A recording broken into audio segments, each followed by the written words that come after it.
ಕರ್ನಾಟಕ ಬಂದ್ಗೆ ಹೋಟೆಲ್ ಸಂಘಟನೆಯಿಂದ ಬೆಂಬಲ ಇಲ್ಲ. ಬಂದ್ ಬದಲು 2 ಗಂಟೆ ಎಕ್ಸ್ಟ್ರಾ ಓಪನ್ ಮಾಡ್ತೀವಿ ಅಂತ ಹೇಳ್ತಿದ್ದಾರೆ. ನ್ಯೂಸ್ ಫಸ್ಟ್ಗೆ ರಸಪಾಕ ಹೋಟೆಲ್ ಓನರ್ ಇಂಥದ್ದೊಂದು ಹೇಳಿಕೆಯನ್ನ ಕೊಟ್ಟಿದ್ದಾರೆ.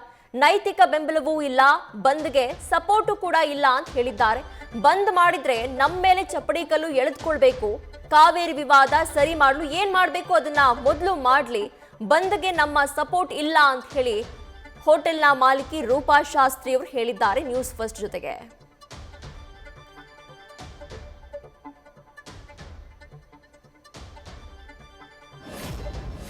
ಕಾವೇರಿ ನೀರನ್ನ ಕರ್ನಾಟಕದಿಂದ ತಮಿಳುನಾಡಿಗೆ ಹರಿಸೋ ವಿಚಾರವಾಗಿ ನಾಳೆ ಕರ್ನಾಟಕ ಬಂದ್ ಮಾಡಬೇಕಾ ಬೇಡವಾ ಅನ್ನೋದಕ್ಕೆ ಸಂಬಂಧಪಟ್ಟಂತೆ ಈಗ ಮಿಶ್ರ ಪ್ರತಿಕ್ರಿಯೆ ವ್ಯಕ್ತವಾಗಿದೆ. ಕೆಲವೊಂದಿಷ್ಟು ಸಂಘಟನೆಗಳು ಬಂದ್ ಮಾಡ್ತೀವಿ ಅಂತ ಅಂದ್ರೆ, ಕೆಲವೊಂದಿಷ್ಟು ಸಂಘಟನೆಗಳು ಬಂದ್ ಬೇಡ, ಅವಶ್ಯಕತೆ ಇಲ್ಲ ಅಂತ ಹೇಳ್ತಾ ಇವೆ. ಹಾಗಾದ್ರೆ ಹೋಟೆಲ್ ಸಂಘಟನೆ ಏನ್ ಹೇಳುತ್ತೆ? ನಮ್ಮ ಜೊತೆ ಈ ಬಗ್ಗೆ ಮಾತನಾಡೋದಕ್ಕೆ ರಸಪಾಕ ಹೋಟೆಲ್ ಓನರ್ ಆಗಿರುವಂತ ರೂಪಾ ಶಾಸ್ತ್ರಿ ಅವರಿದ್ದಾರೆ. ಮೇಡಮ್, ಇವಾಗ ಕೆಲವೊಂದಿಷ್ಟು ಸಂಘಟನೆಗಳು ಬಂದ್ ಮಾಡ್ತೀವಿ ಅಂತ ಹೇಳ್ತಿದ್ದಾರೆ, ಕೆಲವೊಂದಿಷ್ಟು ಸಂಘಟನೆಗಳು ಬಂದ್ ಬೇಕಾಗಿಲ್ಲ, ಅವಶ್ಯಕತೆ ಇಲ್ಲ. ನಿಮ್ಮ ನಿಲುವೇನು? ನಿಮ್ಮ ಬಂದ್ಗೆ ನಿಮ್ಮ ಬೆಂಬಲ ಇದೆಯಾ ಅಥವಾ ಇಲ್ವಾ? ನೆಲ ಜಲ ಭಾಷೆ ಅನ್ನೋ ವಿಚಾರಕ್ಕೆ ಬಂದಾಗ ನಾವು ಯಾವತ್ತೂ ಸಂಪೂರ್ಣವಾಗಿ ಬೆಂಬಲವನ್ನು ಕೊಟ್ಟಿದ್ದೀವಿ. ಆದರೆ ಯಾವುದೇ ಕಾರಣಕ್ಕೂ ಬಂದ್ ಅನ್ನೋ ವಿಚಾರಕ್ಕೆ ನಮ್ಮ ಬೆಂಬಲ ಖಂಡಿತ ಇಲ್ಲ.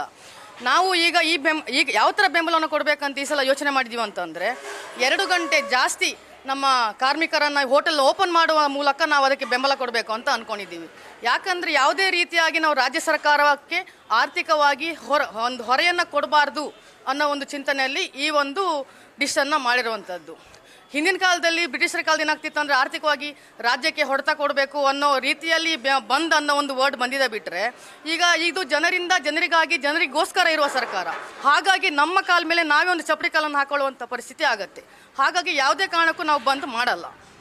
ಮ್ಯಾಮ್, ನೀವು ಹೇಳೋ ಪ್ರಕಾರ ಬಂದ್ ಮಾಡಿದ್ರೆ ಹೊಡೆತ ನಮಗೆ ಆಗುತ್ತೆ, ನಮ್ಮ ವಿರುದ್ಧ ಬಂದ್ ಮಾಡ್ಕೊಂಡಂಗೆ ಆಗುತ್ತೆ. ಆದ್ರೆ ಕೆಲವೊಂದಿಷ್ಟು ಸಂಘಟನೆಗಳು ಹೇಳ್ತಾವೆ ಈ ಕ್ಷಣದಲ್ಲಿ ಬಂದ್ ಅಗತ್ಯವಾಗಿದೆ, ಕೆರೆ ಕಟ್ಟೆಗಳಲ್ಲಿ ನೀರಿಲ್ಲ, ಜನ ಸಾಯ್ತಿದ್ದಾರೆ, ಈಗ ನಮ್ಮ ಹೋರಾಟ ಬೇಕಾಗಿದೆ ಅನ್ನುವಂತ ಮಾತನ್ನ ಹೇಳ್ತಾ ಇದ್ದಾರೆ. ಈಗ ನಿನ್ನೆ ಕೂಡ ಒಂದು ಆದೇಶ ಬಂದಿದೆ, 15 ದಿನದಲ್ಲಿ 16 TMC ನೀರನ್ನ ಬಿಡಬೇಕು ಅಂತ. ಈ ಕ್ಷಣದಲ್ಲಿ ನೀವು ಬಂದ್ಗೆ ಬೆಂಬಲವನ್ನ ಏನಾದ್ರೂ ಚೇಂಜ್ ಮಾಡೋ ಸಾಧ್ಯತೆ ಇದೆಯಾ ಅಥವಾ ಇದೇ ನಿಲುವನ್ನ ಮುಂದುವರಿಸ್ತೀರಾ? ಈ ಬಂದ್ ಮಾಡೋದು ಯಾರ ವಿರುದ್ಧ ಅನ್ನೋದು ಮೊದಲು ಸ್ಪಷ್ಟವಾಗಬೇಕು. ಈಗ ರಾಜ್ಯ ಸರ್ಕಾರದ ವಿರುದ್ಧವೇ, ಇಲ್ಲ ತಮಿಳುನಾಡು ಸರ್ಕಾರದ ವಿರುದ್ಧವೇ, ಅಥವಾ ಜನರ ವಿರುದ್ಧವೇ ಅನ್ನೋದು ನಮಗೆ ಫಸ್ಟ್ ಸ್ಪಷ್ಟವಾಗಬೇಕು. ಆಮೇಲೆ ಇದೀಗ ನೀವು ತೆಗೆದುಕೊಂಡ ನಿರ್ಧಾರ ಏನಿದೆ, ಇದು 1 ವಾರದ ಮುಂಚೆ ನೀರು ನಮಗೆ ಮಳೆ ಸರಿಯಾಗಿ ಬರದೇ ಇರುವಂತಹ ಒಂದು ಟೈಮಲ್ಲಿ ನೀವು ಆ ಒಂದು ಡಿಸಿಷನ್ ಮಾಡಿರುವಂಥದ್ದು. ಈಗ ಕೆರೆ ಕಟ್ಟೆಗಳು ತುಂಬಿವೆ. ಹಾಗಾಗಿ ಈಗಲೂ ಈ ಬಂದ್ ಅನ್ನೋ ನಿರ್ಧಾರ ಬೇಕಾ ಅನ್ನೋದನ್ನು ದಯಮಾಡಿ ಕನ್ನಡ ಸಂಘಟನೆಗಳು ಮತ್ತೆ ಇನ್ನೊಮ್ಮೆ ಪರಾಮರ್ಶಿಸಿ ಒಂದು ಡಿಸಿಷನ್ನ ಮಾಡಬೇಕಂತ ನಾನು ಹೇಳ್ತೀನಿ. ಮ್ಯಾಮ್, ಈ ಒಂದು ವಿಚಾರದಲ್ಲಿ ಯಾವ ರೀತಿಯ ನಿರ್ಧಾರವನ್ನ ರಾಜ್ಯ ಸರ್ಕಾರ ಆಗಿರ್ಬೋದು, ಬಂದ್ ಮಾಡ್ತೀವಿ ಅಂತ ಹೇಳ್ತಾ ಇರೋ ಕನ್ನಡ ಪರ ಸಂಘಟನೆಗಳಾಗಿರ್ಬೋದು, ಯಾವ ರೀತಿಯ ನಿರ್ಧಾರವನ್ನ ತೆಗೆದುಕೊಳ್ಬೇಕು ಅನ್ನುವಂಥದ್ದು ನಿಮ್ಮ ಹೋಟೆಲ್ ಸಂಘಟನೆಗಳ ಆಗ್ರಹ? ನೋಡಿ, ಇವಾಗ ಕಾವೇರಿ ಅನ್ನೋ ವಿಚಾರಕ್ಕೆ ಬಂದಾಗ, ಕಾವೇರಿ ಇವತ್ತು ಎಷ್ಟು ಕಲುಷಿತವಾಗಿದೆ, ಅದರ ಒಂದು ಈ ಕೈಗಾರಿಕೆಯನ್ನು ನೀರು ಅದನ್ನು ಬಿಡುವಂಥದ್ದು, ಆಮೇಲೆ ನಾವು ಜನರ ಮೇಲೆ ಅದರ ಪರಿಣಾಮ ಯಾವ ರೀತಿ ಇದೆ ಅಂದರೆ ಅನಾರೋಗ್ಯಕ್ಕೀಡಾಗಿರುವಂಥದ್ದು. ಈ ಥರದಲ್ಲಿ ಇರುವಾಗ ನೀವು ಅದ್ರ ಬಗ್ಗೆ ಈ ಸಂಘಟನೆಗಳು ದಯಮಾಡಿ ನಾನು ನಿಮ್ಮಲ್ಲಿ ಒಂದು ರಿಕ್ವೆಸ್ಟ್ ಮಾಡ್ತಾ ಇದ್ದೀನಿ, ಅದ್ರ ಬಗ್ಗೆ ಹೋರಾಟವನ್ನು ಕೈಗೊಳ್ಳಿ. ನಾವೆಲ್ಲ ಹೋಟ್ಲ್ ಸಂಘಟನೆ, ಹೋಟ್ಲವರು ನಿಮ್ಮ ಜೊತೆ ಇದ್ದೀವಿ, ನಾವು ನಿಮ್ಮ ಬೆಂಬಲ ಕೊಡ್ತೀವಿ. ಮತ್ತು ಯಾವುದೇ ರೀತಿಯಾದಂಥ ಒಂದು ಸಪೋರ್ಟ್ ಬೇಕಾದ್ರೂ ನಾವು ಕೊಡ್ತೀವಿ. ಆದರೆ ಯಾವುದೇ ರೀತಿಯೂ ನಾವು ಬಂದ್ ಅನ್ನೋ ಒಂದು ಇದಕ್ಕೆ ನಾವು ಯಾವುದೇ ಕಾರಣಕ್ಕೂ ಬೆಂಬಲ ಕೊಡಲ್ಲ. ನೈತಿಕ ಬೆಂಬಲ ಕೂಡ ಇಲ್ಲ ಅಥವಾ ಏನೋ ಕಪ್ಪು ಪಟ್ಟಿ ಪ್ರದರ್ಶನ ಆ ಥರದ್ದು ಬೆಂಬಲವನ್ನ ಕೊಡೋದಿಲ್ಲ ಅಂತ ಹೇಳ್ತಾ ಇದ್ದೀರಾ? ಕಪ್ಪು ಪಟ್ಟಿ ಯಾರ ವಿರುದ್ಧ ಮಾಡಬೇಕು ಅನ್ನೋದು ಪ್ರಶ್ನೆ ಅಲ್ವಾ ಇಲ್ಲಿ? ಯಾಕೆ ನಾವು ಕಪ್ಪು ಪಟ್ಟಿ ಕಟ್ಟಬೇಕು? ನಮ್ಮ ರಾಜ್ಯ ಸರ್ಕಾರದ ವಿರುದ್ಧವೇ ನಾವು ಕಪ್ಪು ಪಟ್ಟಿ ಕಟ್ಟಬೇಕಾ, ಇಲ್ಲ ತಮಿಳುನಾಡು ಪರವಾಗಿ ನಾವು ಕಟ್ಟಬೇಕಾ ಅನ್ನೋದು ಪ್ರಶ್ನೆ ಇಲ್ಲಿ.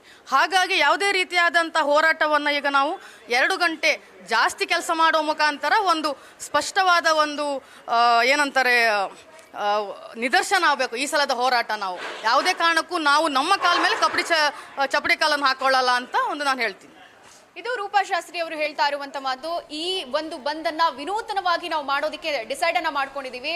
ಬಂದ್ ಮಾಡೋದಲ್ಲ, 2 ಗಂಟೆ ಎಕ್ಸ್ಟೆಂಡ್ ಆಗಿ ನಾವು ಹೋಟೆಲ್ ಅನ್ನ ಓಪನ್ ಇಟ್ಟು ಗ್ರಾಹಕರಿಗೆ ಸೇವೆಯನ್ನ ಕೊಡೋ ಮುಖಾಂತರ ನಾವು ಈ ಒಂದು ಹೋರಾಟಕ್ಕೆ ಸಾಥನ್ನ ಕೊಡ್ತೀವಿ ಅನ್ನುವಂತ ಮಾತನ್ನ ಹೇಳ್ತಾ ಇರುವಂತದ್ದು. ವಿಡಿಯೋ ಜರ್ನಲಿಸ್ಟ್ ಮಧು ಜೊತೆ Chandana Shetty, news first Bengaluru. News first ನಿರ್ಭೀತಿಯಿಂದ ನಿಮ್ಮ ಪರವಾಗಿ.